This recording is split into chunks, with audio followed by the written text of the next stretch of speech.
우리가 집회를 더 했으면 좋겠는데 오늘이 마지막 날입니다. 마지막 날에는 확실하게 주의 역사가 일어나는 날입니다. 사모하는 모든 분들에게 그런 역사가 일어나게 될 줄로 믿습니다. 오늘 마지막 날만 왔건 사일을 다 참석했건 동일하게 하나님의 은혜가 임하게 될 줄로 믿습니다. 우리 간사님 나오셔서 또 귀한 말씀 주실 때 주의 역사가 일어나게 될 줄로 믿습니다. 오늘은 또 다른 옷을 입고 나왔습니다. 저건 한 10년 된 것 같아요. 할렐루야.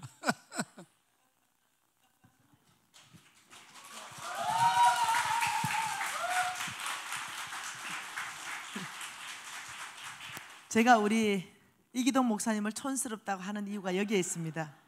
옷을 못 알아보잖아요.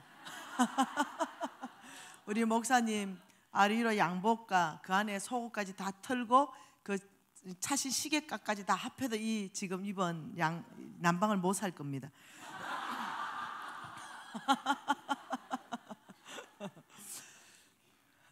여러분, 이 음식 중에는 이 코스 요리가 있죠. 코스 요리 하나씩 나오고, 그리고 단품 요리가 있어요. 이 단품 요리는 그냥 딱 한 개. 안 나오나요? 연결이 안 됐나 보네. 네, 반만 나와? 네, 이 코스 요리와 단품 요리가 있어요. 근데 전 세계에서 가장 좋은 요리, 건강한 요리, 영양식이 만점인 요리, 그게 우리나라가 뽑혔는데 뭘까요? 뭘로 뽑혔을까요? 아유, 잘하네. 비빔밥. 예, 비빔밥으로 뽑혔습니다. 비빔밥.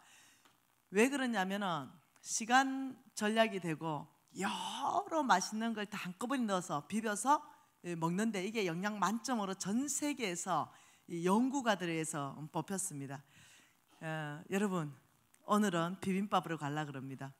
코스 요리로 가는 것이 아니라 영양 만점 다 한꺼번에 때려 넣어서 비벼가지고 여러분을 드실 수 있도록, 네, 이렇게 하려고 그러면, 왜냐하면 오늘요 여러분하고 약속했듯이 오늘 2부 순서에는 우리가 치유를 위해서 전심으로 주님 앞에 예배하면서 치유 기도 사역을 할 거거든요.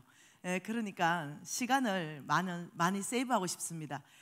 늦어도 강의는 9시 40분에는 늦어도 다 끝내고 싶은데 9시에 끝내는 게 목표입니다. 강의를 9시에 끝내고 15분 브레이크하고 그 다음 예배 드려서 모든 이 집회 일정을 10시 반 전에 이렇게 끝내고 싶은 것이 목표이기 때문에 오늘은 비빔밥 요리로 여러분을 먹여드리려는데 이거는 내 능력으로 잘 안 돼요. 이 비빔밥 요리를 해서 먹이려면요 이거는 상당한 고수 수준이 돼야 돼요. 그래서 준비한 무기가 있잖아요. 우리 스승님이 일찍 와주셔서 얼마나 감사한지 모르겠어요. 자, 네, 우리 홍 목사님은 비빔밥으로 여러분 갖다 먹여도 모든 영양가는 다 있다. 그래서 우리 홍 목사님이 한 40-50분 강의할 것이고 마이크를 바로 이어받아서 제가 40분 강의하고 이렇게 하면서 여러분을 섬기도록 하겠습니다. 자, 여러분 가시면 우리 홍 목사님 초청하고 싶습니다. 우리 홍 목사님 초청합니다.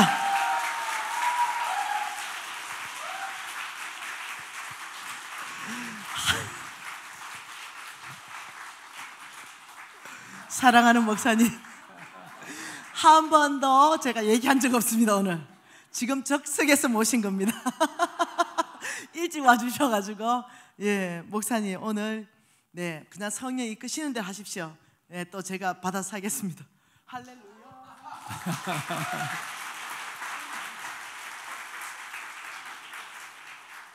갑자기 어제 저에게 오늘 오라고 하더니 맨 끝에 기도 모임에 이기도 목사님이 사고를 쳤으니까 오셔야 됩니다. 제가 마침 이제 다음 몇 주 후에는 쉐마 말씀 학교가 시작되기 때문에 어제와 오늘 이틀을 시간을 완전히 비워가지고 지금 학교 준비를 하는 과정이 있었습니다. 그런데 저를 이렇게 불러내셨어요. 할렐루야. 물론 당연히 제가 이 3번 세가단 교회는 늘 왔었기 때문에 별 어려움은 없지만은 지난 10월 달과 지금까지는 이스라엘, 요르단 또 말레이시아 갔다 오는 바람에 여러분을 못 만나다가 또 이제 새생명 축제를 2주간 연속하니까 못 만나다가 오늘 만났습니다. 그랬더니 이 목사님의 첫 마디 말씀이 아주 오랜만에 만났습니다라고 할 정도로 매주 만나다가 이러니까 아주 오랜만입니다. 이번 이 주간에는 우리가 이 왕의 제정 부흥회를 열고 있죠. 제가 이 전체 이 교회의 시설을 바꾸면서 이렇게 두 개로 나눠서 한다는 말은 들었는데 오늘 처음 봤습니다. 한쪽으로는 영상이요, 한쪽은 칠판으로 쓰니까 굉장히 효과적으로 여러분 대할 수 있을 것 같습니다. 드디어 이제 이 진가를 제가 보는 것 같습니다. 이번 기간 동안 아는 것은 뭐냐면은 특별히 왜 제정인가 대해서 보았죠. 그런데 참 놀라운 사실은 이때까지 알고 있던 제정에 대한 이해는 상당히 단편적이고 이 며칠 동안에 다시 한번 우리가 말씀 속에 보면서 이것이 엄청난 비밀을 가지고 있는 것을 여러 차례 보고 있는 것입니다. 오늘 저에게는 마찬가지로 이 제정에 대한 하나님 나라의 비밀, 원칙을 조금 더 보기를 원하는 것입니다. 고린도후서 9장 말씀을 다 펴도록 하죠. 고린도후서 9장입니다. 5절 말씀에서 11절까지 말씀을 먼저 보도록 하죠. 9장 5절에서 11절 말씀, 아마 여러분이 이번 주간에 보았을 거라고도 생각하지만 한번 다시 쭉 보겠습니다. 다시 한번 읽어나가겠습니다. 5절 읽겠습니다. 그러므로 내가 이 형제들로 먼저 너에게 가서 너희가 전에 약속한 연보를 미리 준비하게 하도록 권면하는 것이 필요한 줄 생각하였노니 이렇게 준비하여야 참 연보답고 억지가 아니니라. 일단 5절 말씀을 봤습니다. 일단 5절 말씀 안에 볼 때 5절 말씀은 지금 연보를 말씀하고 있습니다. 다시 말하면 이 재물을 어떻게 사용하는가, 재물을 사용해서 하나님 앞에 예물을 드리도록, 헌금을 드리도록 하면서 미리 준비했다가 드려라, 이렇게 지금 말씀을 하는 것이죠. 그런 다음에 6절 말씀을 읽겠습니다. 이것이 곧 적게 심는 자는 적게 거두고 많이 심는 자는 많이 거둔다 하는 말이로다. 참 놀랍게도 6절 말씀에 이 5절 말씀에서 이 재물에 대해서 연보 헌금해야 될 재물, 돈에 관해서 말씀하시면서 사실 엉뚱해 보이는 것이 6절 말씀 아니겠어요? 6절 말씀은 적게 심는 자 적게 거두고 많이 심는 자 많이 거둔다. 다시 말하면 심은 대로 거둔다. 내가 충분하게 많은 수확을 얻기를 바란다면 많이 심어야 된다. 이건 당연한 것이죠. 많은 수확을 바라려면 많이 심는다. 이 말씀을 갑자기 하고 있는 것입니다. 이것은 농사에 관한 법칙을 가지고 지금 말씀을 하고 있는 것이에요. 7절 말씀 또 읽도록 하죠. 각각 그 마음에 정한 대로 할 것이요.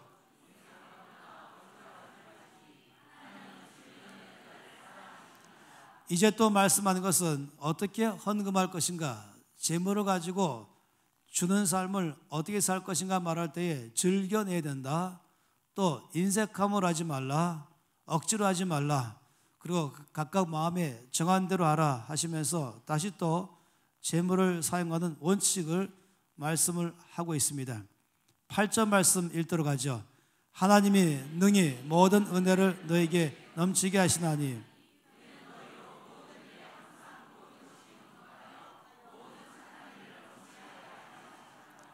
이 8절 말씀은 놀라운 말씀이에요. 이 말씀 자체가 갖고 있는 것은 충분한 것, 풍성한 것, 넘치는 것 다 들어가 있어요. 한 절 말씀 속에 모든이란 단어가 4번 나오고 있죠. 모든 은혜, 모든 일, 또 모든 것이 넉넉하고 또 착한 일도 모든 착한 일 이렇게 말씀하고 있고, 또 넘치게란 단어가 2번 나오고, 또 능히란 말이 나오고, 또 항상이란 말이 나오면서 이 8절 말씀은 이 굉장한 말씀을 하고 있습니다. 이 말씀을 보다 보면은 이 말씀 안에는 재물을 사용할 때에도 말씀하면서도 또 내용을 보니까 농사에 대해서도 말씀하고 있습니다. 이 8절은 재물의 원칙도 말하고 동시에 이것은 농사의 원칙과 동일하다 하는 것을 말씀을 하고 있습니다. 9절 말씀도 다 같이 읽도록 하죠. 기록된 바 그가 흩어 가난한 자들에게 주었으니 그 이가 영원토록 있느니라 함과 같으니라. 여기 말씀에 재물을 주되 가난한 자들에게 주라 이러면 이것이 영원한 의가 된다라고 말씀을 하는데, 또 흩어주라 라고 말하고 보니까 하나는 먼저 농사를 말한 방식으로, 우리가 이 농사 지을 때 씨를 뿌리잖아요. 씨를 뿌린 사람이 한 주먹 씨를 가지고 한 곳에다 부어보는 법이 없는 것입니다. 그러면 곤란하지요. 여러분이 이 씨를 가지고 농사를 지어보면 알겠지만은 이 밭에 전체 흩어 뿌려야 되는 것입니다. 흩어 뿌려야 씨가 떨어지면서 거기서부터 열매를 맺는 것이, 따라서 흩어라는 단어를 사용하고 동시에 재물을 또 주는데 농사 짓는 방식으로 재물을 지어라 라고 말씀해서 이번에도 농사와 재물, 8절과는 정반대적인 순서로 말했지만은 둘 다 다시 또 농사와 재물, 또 재물과 농사, 이렇게 8절 9절에서 말씀을 하고 있습니다. 10절 말씀 읽도록 하죠. 심는 자에게 씨와 먹을 양식을 주시는 이가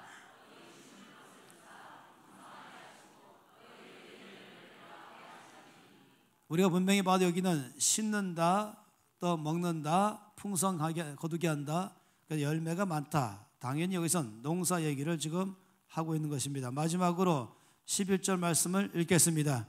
너희가 모든 일에 넉넉하여 너그럽게 연보를 하면 그들이 우리로 말미암아 하나님께 감사하게 하는 것이라. 당연히 여기는 이제 재물을 사용해서 하나님 앞에 헌금하는 것, 또 주는 것, 이 재물을 어떻게 올바르게 사용할 것인가, 이 말씀을 여기서 하고 있는 것이죠. 넉넉하고 너그럽게 그렇게 하라라고 지금 말씀을 하고 있습니다. 이 말씀들을 우리가 쭉 보다 보면은 여기서 성경에서 우리에게 말씀하는 바를 알 수 있어요. 처음에는 재물을 말씀했잖아요. 그 다음에는 이제 재물 다음에는 농사를 말씀했습니다. 그리고 다시 재물을 말씀했죠. 그 다음에는 이제 이 재물과 농사를 같이 말씀했습니다. 그 다음에는 농사와 재물을 말씀했습니다. 그 다음에는 농사를 말씀하시고, 이게 아니죠. 농사를 말씀하시고, 그리고 맨 마지막으로는 재물을 말씀하고 있습니다. 여러분이 지금 이 성경 말씀을 보다 보면은 하나님께서 우리 가운데 하시는 메시지가 있는 것이, 재물을 사용하는 것이 원칙이 있다는 것입니다. 재물을 사용하는 원칙이 어떤 원칙과 똑같냐면은 농사 짓는 것과 똑같다라고 말씀하고 있어요.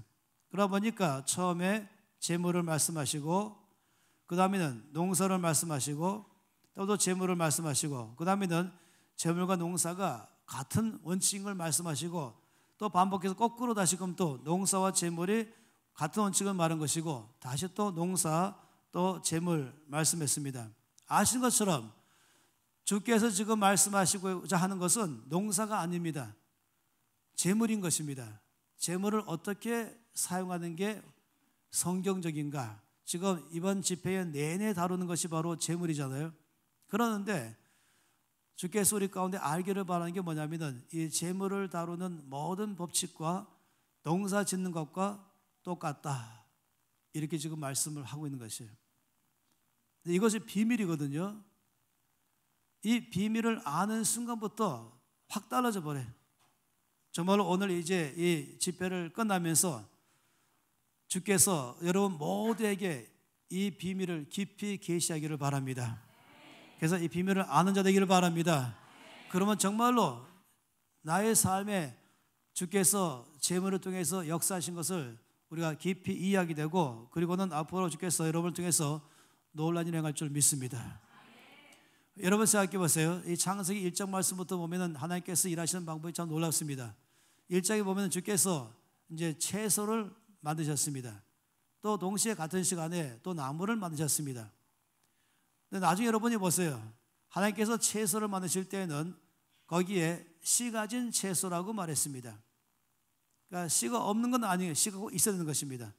또 나무를 만들 때는 열매 맺는 나무, 열매를 내는 나무라고 말했습니다. 그래서 나무는 열매가 있어야 되고 채소는 씨가 있어야 된다라고 말합니다. 왜 그런지 아시죠? 예를 들어서 여러분 아시잖아요. 이 사과나무 한 그루 안에 사과를 하나 심어서, 사과 씨 하나 심어서 나온 게 사과나무잖아요. 그 사과나무가 쭉 자라나는데 6년 걸리거든요. 6년 후부터 열매를 맺기 시작하는데, 포도나무는 3년 후에 여신 것이고, 딸기는 채소니까 그 해에 심고 그 해에 거두죠. 딸기는 매년, 그리고 포도나무는 심은 지 3년 후부터, 사과나무는 심은 지 6년 후부터 열매를 따게 되어 있습니다. 그런데 사과를 아시잖아요. 사과 안에 꼭 씨를 주었습니다. 그 씨가 여러 개 있지 않습니까? 그중 씨 하나가 땅속에 들어가서 쭉 자라나서 어마어마하게 큰 사과나무가 되었고, 거기에 사과가 몇 개 맺히는가 하는 것이에요. 사과 몇 개 나오는가? 놀랍지 않습니까? 또 여러분, 이 채소의 씨를 알죠? 그 채소 씨를 가지고 그 많은 씨앗을 하나를 씌우면 또 이렇게 큰 채소가 되고, 그 채소 안에 또 엄청 많은 씨가 나오는 것입니다. 그건 일반적으로 봐도 이거 보통 문제가 아닙니다. 이것이 주께서 지금 농사에 대한 얘기를 하는 것입니다. 근데 농사를 얘기하시면서 재물을 다룰 때도 농사와 동일한 방식으로 재물을 다룬다, 이렇게 말씀을 하고 있어요. 그러다 보니까 전 여기서 이제 이미 여러분이 쭉 말씀 보았기 때문에 제가 잠깐 말씀드리고 싶은 것은 10절 말씀입니다. 9장 10절 한 절 말씀 안에서 이런 배경을 가지고 이런 농사를 짓는 법칙과 재물을 통해서 일하시는 하나님 나라의 법칙은 똑같다 하는 것을 기억하시면서 이제 10절 말씀 보게 되면은 여러분이 훨씬 더 이해가 생길 거라고 보고 있습니다. 한번 다시 9장 10절 말씀을 읽겠습니다.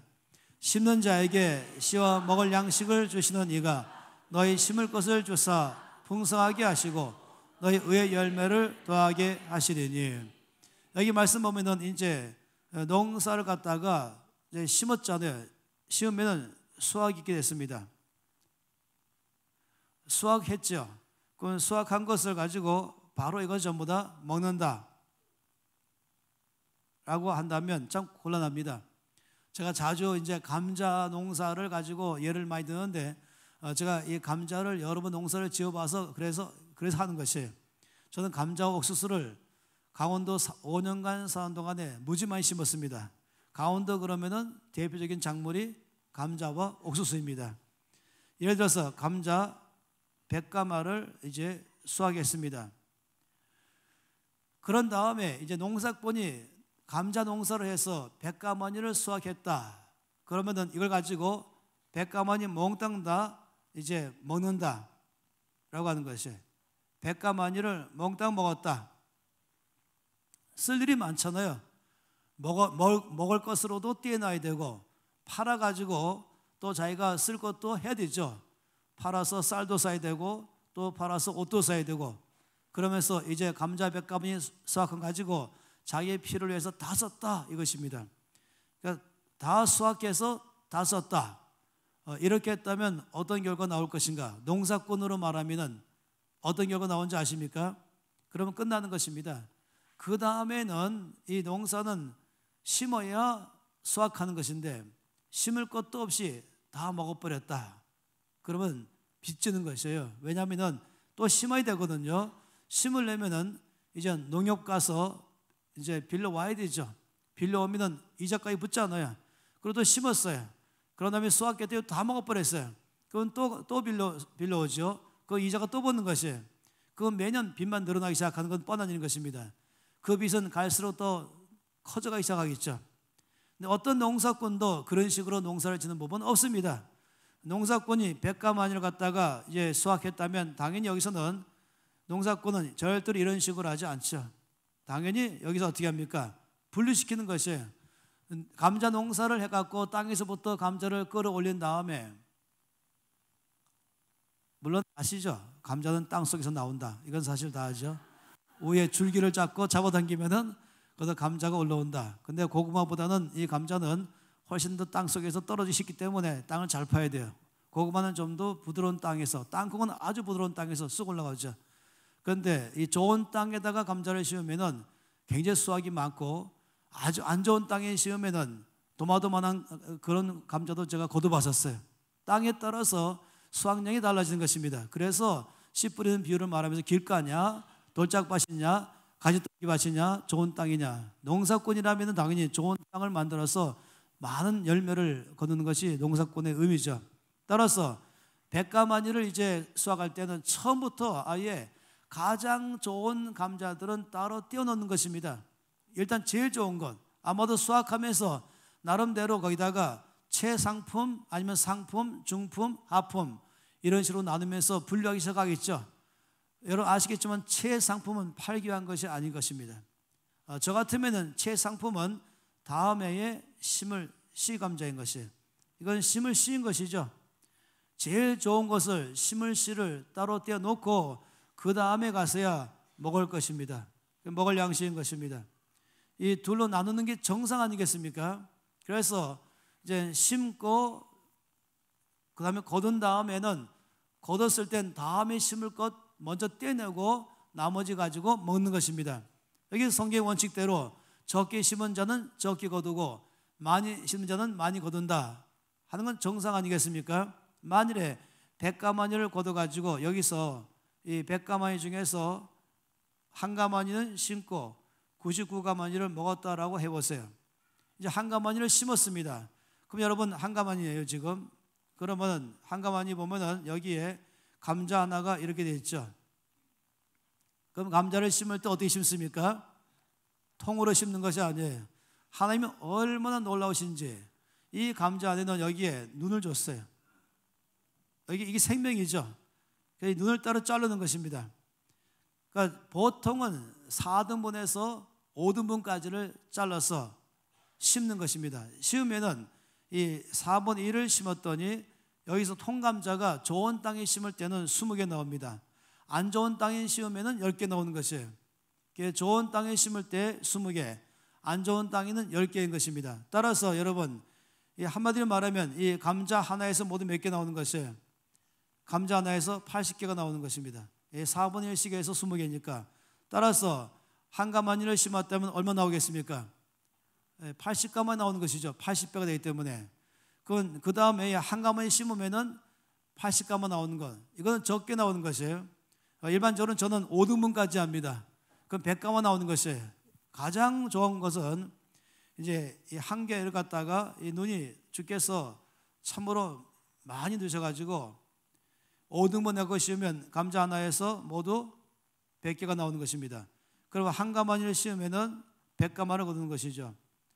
그러면 이 사람이 100가마를 거둔 다음에 다시 또 한 가마니는 심을 씨감는 감자고 나머지 99가마니를 또 먹었습니다. 그러면 그 다음에 또 어떻게 됐습니까?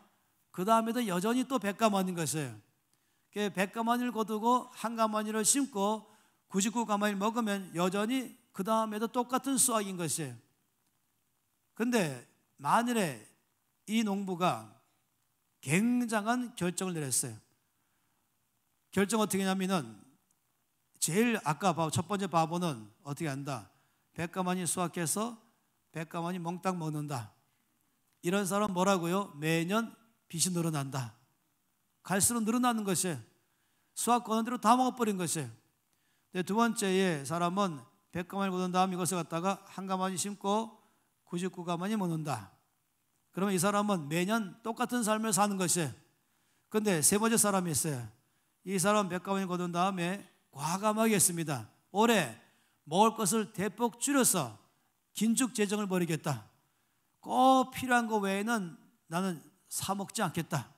그러면서 10가마니를 심을 감자로 하고 90가마니를 먹는 걸 썼다. 그러면 작년보다 9가마니가 모자란 건 사실이지만은 그러나 올해 9가마니 더 심는 것이, 그러면 여러분 아세요?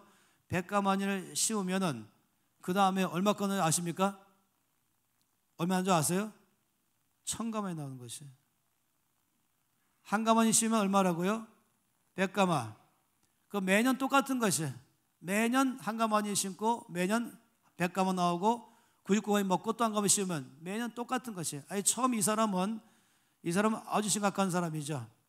늘 먹고 빚지는 사람. 두 번째 사람은 참 매년 모자란 사람. 그냥 늘 99가마니 못 먹는 거예요. 매년 못 먹으면서도 한 가마니 심는 거죠. 굉장히 심는 데서 인색하죠. 이 세 번째 사람 놀라운 사람이에요. 과감한 결단 내려가지고 90가마니로 비록 적게 먹지만 10가마니라고 하는 엄청난 것을 갖다가 그 애는 심었더니 그 다음에는 1000가마니가 나오니까 순간적으로 달라져 버린 것입니다. 이것은 여러분이 실제로 심어 보십시오. 제가 이제 광주에 가서 한 번은 호남 지역 전체의 이 통합 측에 주일학교 교사들 교사 수련회 3,000명이 됐어요. 보통 여름에 뭐 있지 않습니까? 근데 저를 저녁마다 불렀어요. 그리고 거기 이제 회장 장로님이 저를 거기에 있는 제일 큰 한우집 데려갔습니다. 거기에 자동차를 한 100대 이상 주차될 만한 그 큰 식당이 한우만 전문으로 하는 것이에요. 근데 저한테 말하기를 여기에 이 주인은 원래 광주 아니라 아마 곡서인가 근처인데 거기에서 안수집사 부부인데 처음에 이 소, 암놈, 순놈 2마리 가지고 시작해가지고 하나님께서 새끼를 주기 시작하는데 여러분 알잖아요. 짐승이든 동물이든 식물이든 뭐든 전부 다 하나님은 배가 되게 하신 것입니다. 그래서는 그다음 또 낳고 또 낳고 또 낳고 하다 보니까 나중에는 지금 2,000마리의 소가 있다는 것입니다. 그리고는 이제부터는 어마어마하게 두 군데에다가 소만 전문적으로 이제 고기로 파는 그런 식당하면서 주께서 큰 돈벌이를 줬다고 말씀하는 것이에요. 저는 얘기 들으면서 기적이 아닌 것이죠. 하나님 이미 기적은 시작된 것입니다. 이 대자연은 원칙대로 하는 것이에요. 그래서 여기 말씀 그대로 심는 자에게 주께서 주실 때는 먹을 양식만 주는 게 아닌 것입니다. 심는 자에게는 심을 씨와 먹을 양식을 주는 것이죠. 이걸 제물로 말해본다면 우리가 수입이 있습니다. 수입 100만 원이나 300만 원이나 500만 원, 1000만 원이나 각 사람마다 다 수입이 있어요. 그 수입 이꼴 지출 이런 사람 있죠. 나의 모든 수입은 다 지출한다. 이런 식으로 사는 사람. 이 사람하고 이 100가마니 거둬서 100가마니 다 먹는다. 똑같아요. 이런 재정 원칙 갖고 살아가고 있어요. 일반적으로 말입니다. 그런데 이 수입 가지고 할 때에 항상 수입에는 지출만 다 하는 것이 아니라 더 중요한 건 뭐냐면 여기에 심을 씨앗이 필요한 것이죠. 과연 재물 가지고도 심을 씨앗이 가능할까 하는 것이에요. 놀랍게도 우리의 수입을 몽땅 지출하지 않고 항상 먼저 수입 중에서 떼놓는 것은 심을 씨를 먼저 떼내고 그 다음 지출하는 것이죠. 이 순서를 바꾸는 것입니다. 이렇게 하면서 이것은 심을 씨 해서 심는 것이에요. 이 심었을 때에 여기서부터 주님께서 농사꾼과 동일한 법칙으로 역사하기 시작하는 것입니다. 어떤 사람은 수입이 300만 원인데 그 해에 말씀대로 300만 원 수입 전체를 가지고 다 쓰지 않고 이 중에서 30만 원을 무조건 떼어내고 나머지 270만 원을 썼어요. 그 다음 달에 모든 총 수입을 계산하니까 300만 원이 아닌 것이에요. 훨씬 더 많은 재정이 들어왔어요. 분명히 월급은 300만 원인데 훨씬 더 많은 재정이 들어오고 훨씬 더 많은 삶의 윤택하게 쓰임을 받았다는 것입니다. 이게 참 기적인 것이죠. 이 자체가 이런 일을 경험한 사람은 재물을 어떻게 쓰냐에 따라서 농사 짓는 것과 똑같은 법칙이 있다는 사실을 이 말씀 안에서 이야기되고 삶에서 경험하기 시작하는 것입니다. 그러니까 이럴 때에 우리의 삶에서 이 심을 씨, 농사 짓는 사람에게 심을 씨는 다음 해를 보장하는 것이고 더 풍성한 삶을 보장케 하는 것입니다. 그렇다면 우리들의 삶 가운데서 이제 이 재물을 가지고 말할 때 이 수입 가운데서 우리가 모든 수입에서는 수입을 그대로 지출하지 않고 수입에서 먼저 심을 씨를 떼내고 난 다음에 지출하는 삶을 살아간다면 그러면 이 1번의 사람하고 첫 번째 사람하고 두 번째 사람하고 과연 장부가 달라질까? 달라집니다. 여러분 장부를 적어봐야 알 수 있는 것이 모든 수입과 모든 지출을 여러분이 장부로 적어보시면 3개월 이내에 여러분의 장부가 엄청난 차이점이 있다는 사실을 발견할 것입니다. 만약 수입 300만 원, 지출 300만 원 이런 식으로 다 가계부를 작성한 사람과 수입 300만 원 중에서 270만 원을 지출하고 30만 원은 심는다 이럴 때 그 사람의 장부는 두 장부는 전혀 다른 차원의 장부가 될 것이에요. 이거는 100명, 100명, 1000명, 1000명 몽땅 다 이 말씀의 원칙대로 살아볼 때 일어나는 경험인 것이죠. 그러면은 이 심을 씨앗은 한마디로 말하면 보증하는 것이죠. 더 많은 수확을 약속하는 것인데 심을 때에 단지 1만 심는다. 100에서 한 가마니 1%죠. 그런데 여기서 10%를 떼낸다. 그래서 100가마니 중에서 10가마니를 떼낸다 할 때는 훨씬 다른 차원의 역사가 일어나는 것을 여러분 봤을 것입니다. 그렇다면 여기 심을 씨앗에서 가장 확실한 이 심을 씨앗에서 첫 번째가 무엇일까 하는 것이에요. 하나님께서는 이 심을 씨앗을 우리 가운데 여러 개를 줬습니다. 그 여러 개 통해서 엄청난 역사가 일어나기 시작하는 것입니다. 그래서 첫 번째 심을 씨앗 보도록 하죠. 다 함께 말라기 3장 말씀을 보겠습니다. 제가 이 말씀까지 이제 급히 보고 저에게 주어진 이 보조 강사의 역할을 다 하려고 합니다. 이 주 강사를 위해서 제가 빛나게 해드리고 싶었어요. 말라기 3장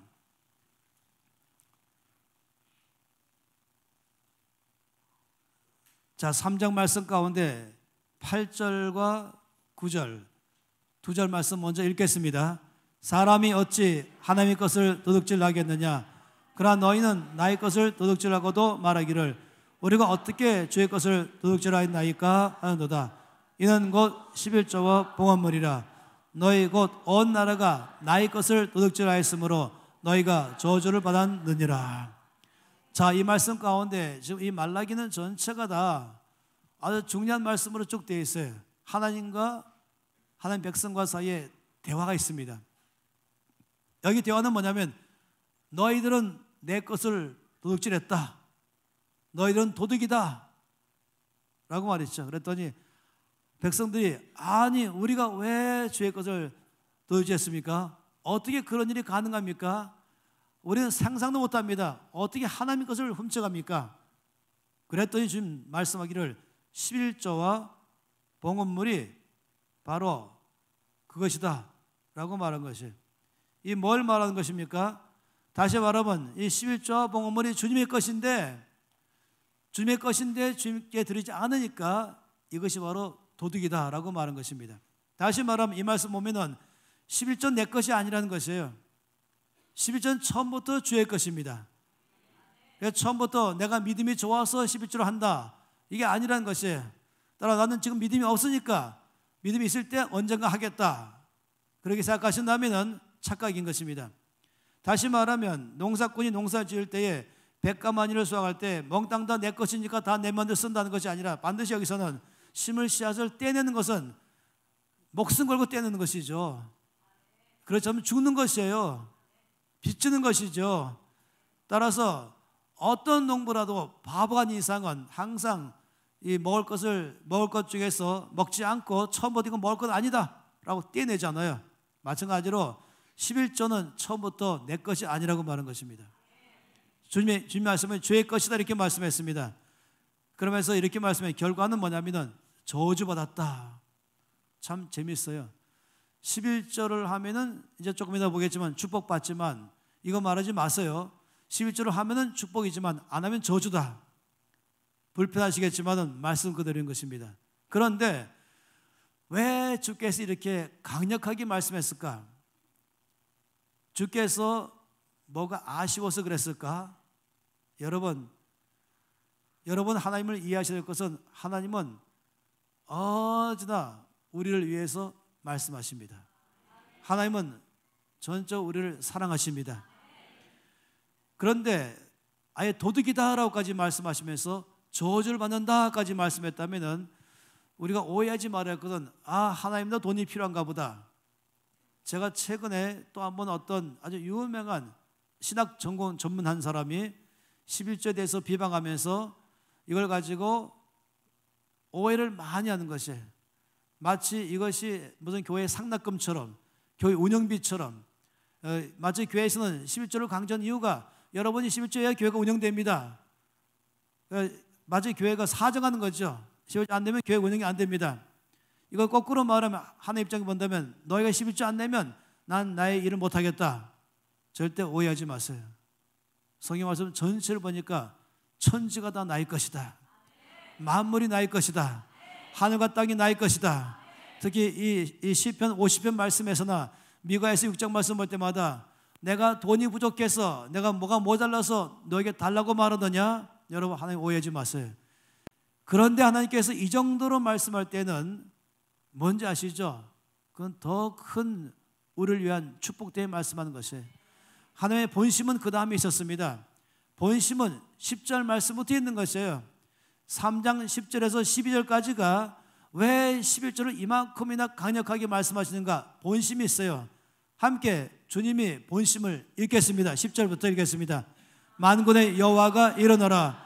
너희의 온전한 11절을 창고에 들여 나의 집에 양식이 있게 하고 그것으로 나를 시험하여 내가 하늘 문을 열고 너희에게 복을 쌓을 것이 없도록 붙지 아니하나 보라.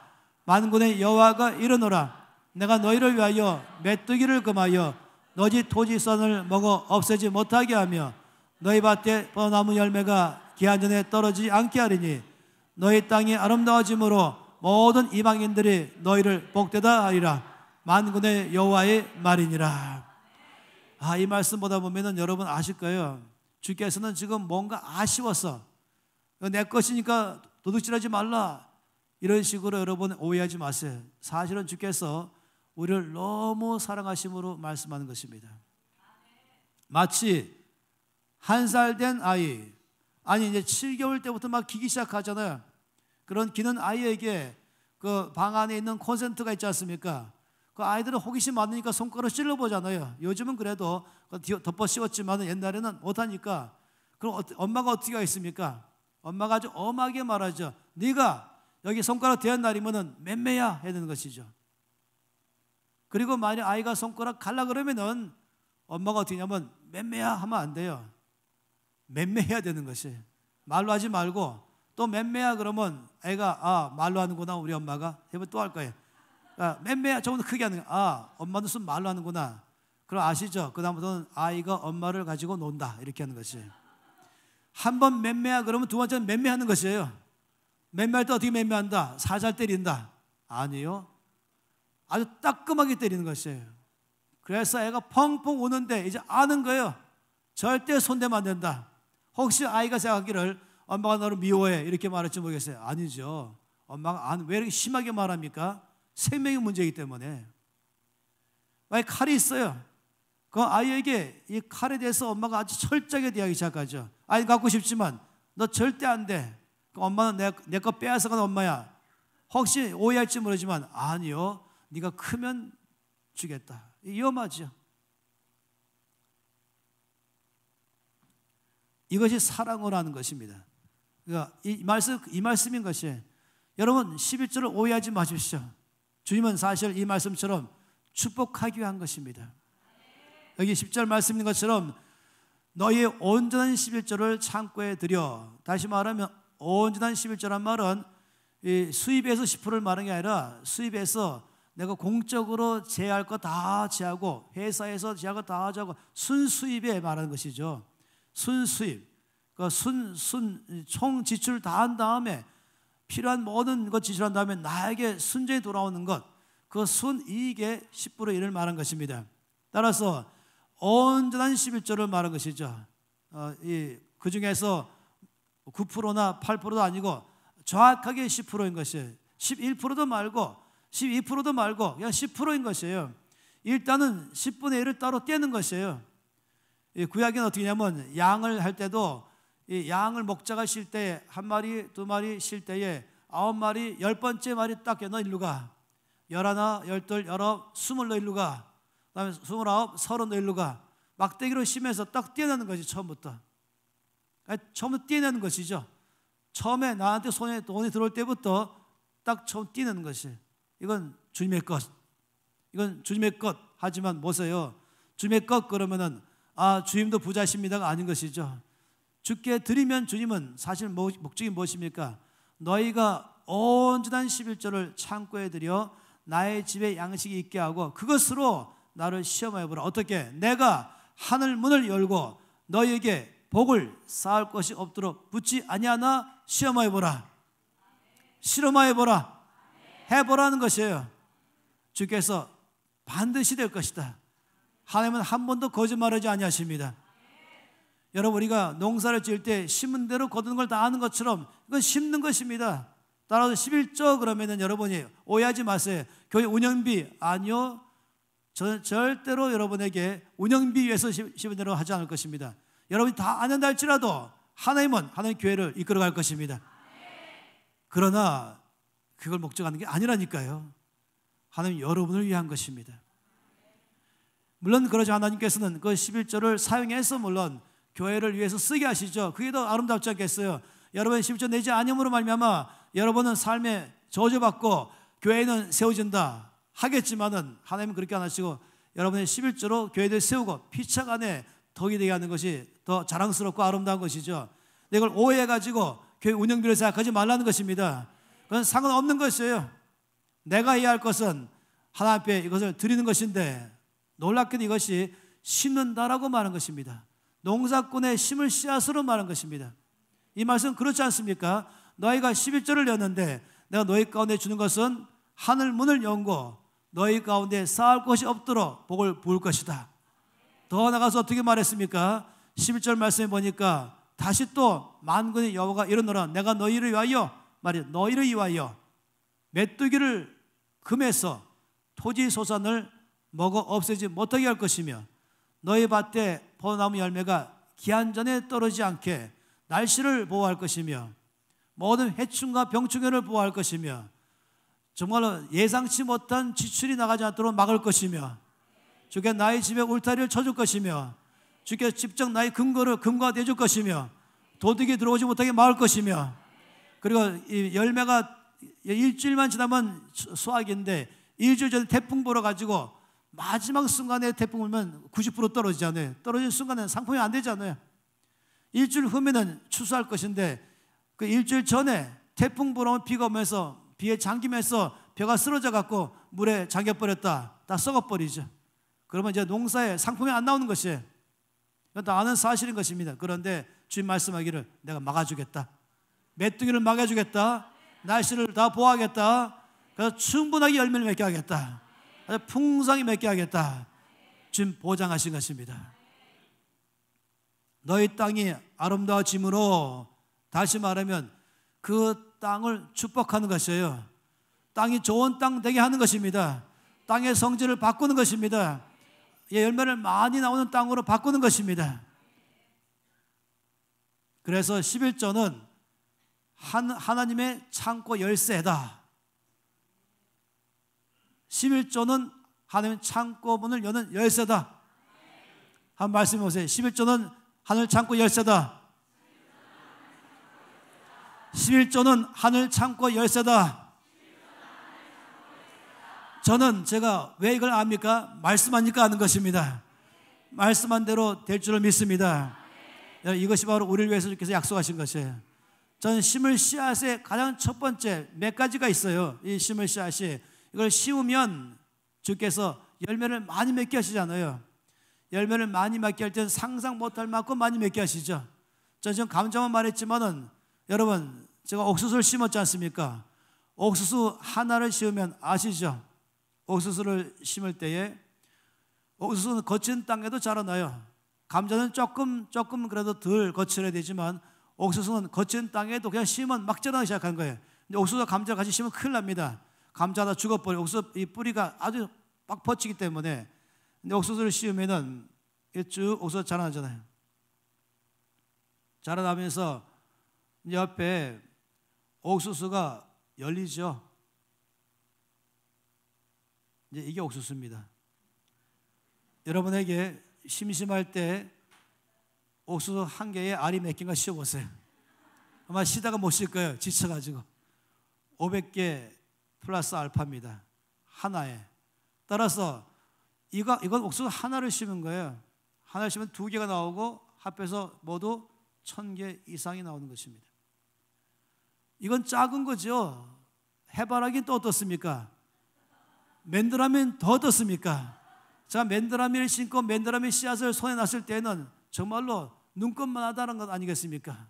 좁쌀은 또 어떻습니까? 하나님의 법칙인 것입니다. 이 농사의 법칙에 하나님의 생명 주신 것처럼 놀랍게도 이 재물 가지고 나만 위해서 다 써버린 사람은 똑같아요. 옥수수 두 개를 다 내가 먹었다. 그건 이게 끝나는 것이에요. 근데 한 개 먹고 한 개 심었다 이러면은 비록 두 개 중에 한 개를 먹고 하나는 심었으면 아까운 게 아니죠. 거의 1000개가 1000알이 나오는 것이에요. 아니 이 옥수수 한 개 안에서 나오니까 더 상상 더 큰 거죠. 한 알에 1000알이기 때문에 한마디 말하면 1000개 옥수수 나오는 것입니다. 이게 주나라의 법칙입니다. 그런데 성경에서 이 말씀하시면서 말씀한 것은 재물도 하나님은 동일한 원칙으로 역사하신다. 왜 어떤 사람들은 월급은 동일한데 말씀대로 재물을 사용하니까 빚 갚기를 LT급으로 갚는다. 왜 그런 일이 가능합니까? 이 원칙 모르는 사람은요 다 뻥이라고 말할 거예요. 이 원칙은 이 재물과 농사 법칙이 똑같은 비밀을 모르는 사람은 도대체 재물을 가지고 100만 원 100만 원이지 왜 100만 원이 1000만 원 되냐 이해 안 되는 것이죠. 그건 주식할 것인가 펀드에 넣나 아니면 어디다 넣어서 높은 이자 놀이 하나 사채 놀이 하나 알지 모르게 아니요. 아무리 그렇게 해도 심는 거에 비하면 아무것도 아닌 것입니다. 그래서 전 여러분이 일단은 심을 씨앗의 첫 번째가 11조라는 사실을 깊이 이해하십시오. 지금 이 말라기 3장에서 주께서 아주 명확하게 약속하시기를 너희가 온전한 11조를 창고에 들여 나의 집에 양식이 있게 한다면 그것으로 나를 시험하여 보라.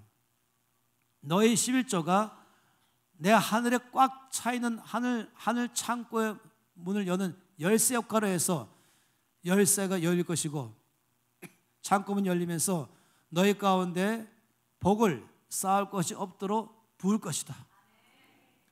그리고 병충해를 메뚜기를 막을 것이며 병충해를 막을 것이며 그리고 날씨를 붙들어 줄 것이며 땅도 축복하셔서 주께서 많은 열매를 맺게 하실 것이다.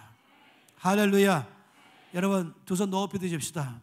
그리고는 이 말씀의 원칙 따라서 여러분 이것은 정말로 기쁘게 하는 것이 기대가 충만하는 것입니다. 소망이 충만하면서 여러분 앞으로 11조 생활을 하면서 장보기입을 해보십시오.